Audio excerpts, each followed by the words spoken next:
Today is a special day because the heart that runs the beast Qualcomm Snapdragon 888, it's finally official, and yes, it's not called Qualcomm 875, they actually jumped a few numbers and called it Qualcomm 888. This chip will be powering all the 2021 Android flagship phones from companies like OnePlus, Xiaomi, Oppo, Vivo, but most importantly Samsung Galaxy S21 series. The Galaxy S21 series in South Korea, China and Canada will be utilizing this brand new Qualcomm chip. As for the international market, Samsung is cooking its own Exynos 2100, which is yet to be official. Now Qualcomm has given us a few details on what they have brought new with the Snapdragon 888, and on top of that list we have a brand new 5G 5nm modem. This is the first chip that is built on a 5nm process and coming with the integrated 5nm 5G modem, which means when using 5G the battery life will be a lot more efficient compared to the previous generation. Other than that, we have a 6th generation AI engine built on a new hexagon processor, fastest Adreno graphics ever on a Snapdragon chip. We'll see how fast they are tomorrow. 35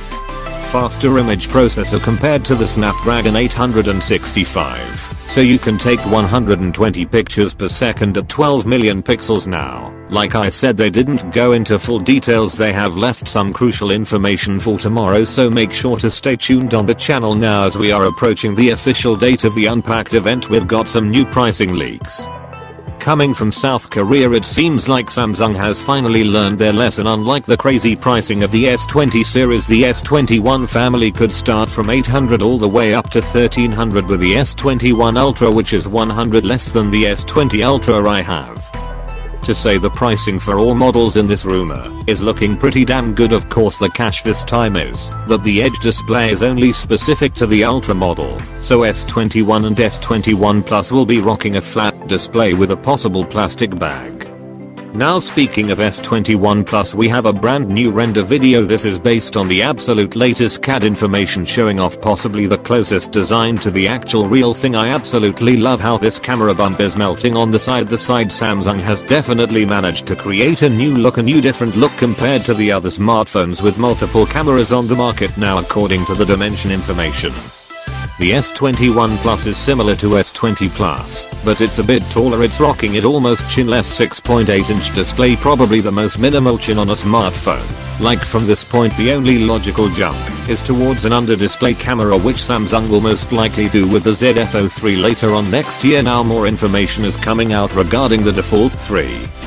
It seems like despite having the S Pen, the Galaxy C4 will not only be lighter than the Z Fold2, but also thinner. I don't know what magic Samsung is doing. Despite having the S Pen, they are making it slimmer and thinner compared to Z Fold 2. It's truly amazing. I've been using the Z Fold 2 for about a month now, and it's definitely noticeably thicker and heavier than a traditional smartphone, so Samsung is finally doing something about it, and it's a big move. So that's all the latest news. Qualcomm will be giving us more information on Snapdragon tomorrow. I'll be making a separate video on that. If you're not subscribed yet, subscribe right now for daily tech videos. See you guys in the next one.